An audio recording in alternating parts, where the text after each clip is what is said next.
পরিবেশ আপনি কি করছেন, পরিবেশ খুবই গুরুত্বপূর্ণ। এই পরিবেশ কোথায়? আপনার বাসার পরিবেশ, আপনার শিক্ষা প্রতিষ্ঠানের পরিবেশ, এবং কি আপনার ওদের যে বন্ধু বান্ধব তাদের পরিবেশ। তিনটা পরিবেশ। আপনার বাসার পরিবেশটা কেমন? এটা কি ইসলামিক পরিবেশ? বাসায় ঢুকলে কি বোঝা এটা মুসলমানদের বাসা নাকি হিন্দুদের বাসা না খ্রিস্টানদের বাসা? কিভাবে বুঝবেন? আপনার বাসায় ঢোকার পরে আজকে গিয়ে দেখেন তো, বাসায় ঢোকার পরে কি কারণে মনে হবে এটা মুসলমানের বাসা? অথবা কোনো একটা অমুসলমানের বাসায় ঢুকলে আর আপনার বাসায় ঢুকলে পার্থক্যটা কোথায় আছে আপনি দেখবেন। একজন মুসলমানের বাসায় যেমনই ভাবে এখানে গান বাদ্য চলবে না, এখানে সিনেমা নাটক চলবে না, আপনার বাসায় কি এরকম আছে?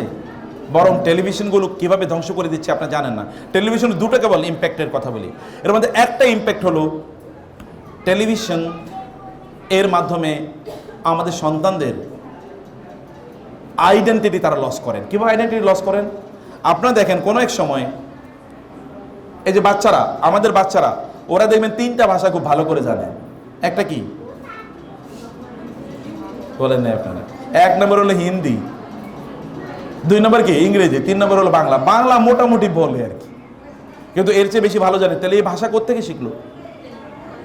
টেলিভিশন দেখে শিখেছে। আপনি তো হিন্দিতে কথা বলেন নাই, আমি তো বলি না, তাহলে ওরা কোত্থেকে শিখলো? তার মানে কালচার কিন্তু এর মাধ্যমে কি হচ্ছে, ইনফিলট্রেট করছে আপনার বাসায়, ওই কালচার, ওদের কালচার। কারণ যেই যদি কার্টুন হয়, কার্টুন যারা নির্মাণ করেছে তারা তো তাদের কালচারাল ভিউ পয়েন্ট থেকে কার্টুন নির্মাণ করেছে। এ কারণে আমাদেরকে অনেকে প্রশ্ন করেন কার্টুন দেখা যায় আছে কিনা। আমার জীবনে কোনোদিন বলি নাই কার্টুন দেখা যায় হবে, যায় আছে, আমি কোনোদিন বলি নাই। কারণ আমি কার্টুনের ইতিবৃত্ত জানি। বলে কেউ যদি ইসলামিক কার্টুন হয় তাহলে দেখেন, তো তারপরেও আমি সেই জায়গায় রিজার্ভ থাকতে চাই যে ইসলামিক কার্টুন দেখেই তো অন ইসলামে যাবে, এখান থেকে দেখেই তো তারপর দিকে যাবে। এটা দেখার দরকার কি? কার্টুন দেখার দরকার কি? তার কি ইসলামিক বই নাই? টেলিভিশন এটা একটা গুরুত্বপূর্ণ। আমি টেলিভিশন প্রচুর প্রোগ্রাম করি, কিন্তু আপনি আমার বাসায় গিয়ে টেলিভিশনের টিও খুঁজে পাবেন না, কোথাও টেলিভিশন নেই। এটা হয়তো গত 20 বছর কোথাও টেলিভিশন নেই, কমপক্ষে 15 বছর। এর আগে অনেক আগে ছিল, একেবারে যখন ইউনিভার্সিটিতে প্রথম 1-2 বছর, মানে ছাত্র থেকে যখন মাত্র শিক্ষক হলাম তখন 1-2 বছরের মতো ছিল, এরপরে আমরা এটা ক্লোজ করে দিয়েছি। 2 নম্বর বিষয় হলো টেলিভিশনে যেটা হয় তা হলো যে মানুষ ম্যাটেরিয়ালিস্টিক হয়ে যায়, বস্তুবাদ। কারণ টেলিভিশনের প্রোগ্রামের সাথে কি থাকবে? বিজ্ঞাপন থাকবে। আচ্ছা, আপনার বাচ্চা আইফোনের নাম কোত্থেকে শুনছে? আপনার কি আইফোনের নির্মাতা নাকি? তাহলে ও আইফোনের নাম কোত্থেকে শুনবে? এবং অন্যান্য পণ্যের নামও কোত্থেকে শুনেছে? কে তাদেরকে জানালো? এই যে এই সকল চ্যানেলগুলোই তো তাকে দেখিয়েছে, এটা কেন, ওইটা কেন, ওইটা কিনলে এরকম, একটা কিনলে 3টা ফ্রি। এগুলোই তো তারা শিখেছে। ফলে তার মধ্যে ম্যাটেরিয়ালিজম, বস্তুবাদ তার মধ্যে ডেভেলপ করেছে। ভাষাটাকে ইসলামিক একটা ভাষায় পরিণত করেন। ইসলামিক ভাষায় পরিণত করতে হলে কি হবে? এখানে কোরআন তেলাওয়াত করতে হবে, এখানে ইসলামিক হালাকা হতে হবে, এখানে ভালো আলেমদেরকে ডেকে নেন, 2-1 দিন তাদেরকে খাওয়ান। সবসময় তো বান্ধবীদেরকে খাওয়াইলেন, এবার 2-1 জন আলেমকে ডেকে নেন, আলেমদেরকে একটু খাওয়ান, অথবা তাদের মাধ্যমে একটু নাসিহা নেন, ভালো মানুষদেরকে বাসায় ডাকেন, এই কাজগুলো করুক, এই কাজগুলো হোক, ওরা ভালো মানুষদের সাথে পরিচিত হোক। এটা একটা মানে পরিবেশটাকে, ওইখানে লাইব্রেরি থাকুক। আমি জানি না কয়জনের বাসায়, কেউ হাত তুলে বলবেন আমাকে বাসায় কয়জনের লাইব্রেরি আছে?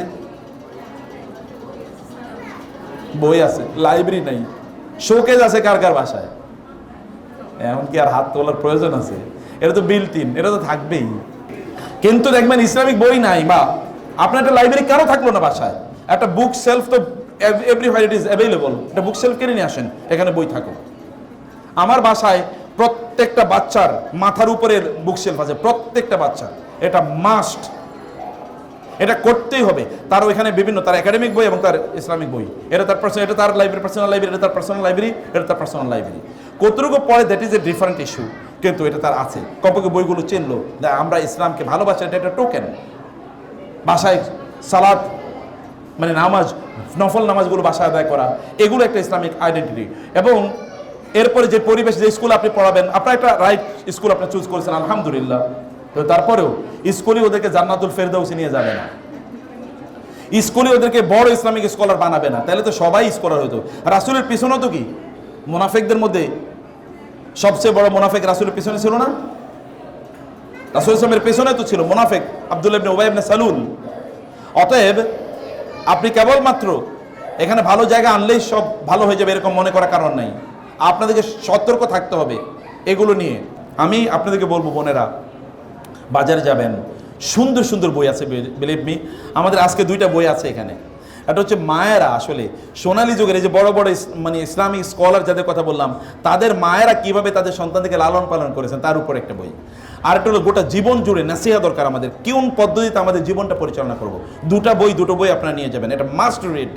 বাসায় বসে পড়বেন, বাচ্চাদেরকে নিয়ে পড়বেন, পড়াবেন, এবং অন্যদেরকে আপনার গিফট করবেন, আত্মীয় স্বজনদেরকে, বোনদেরকে গিফট করবেন, বান্ধবীদেরকে গিফট করবেন। অন্য কিছু তো গিফট করছেন, হাদিয়া, বই, মানে অন্য কিছু যেটা আপনারা ঈদের সময় দিতেন, আমাকে বই, 1-2টা বই তাদেরকে দেন, কালচার তৈরি হোক।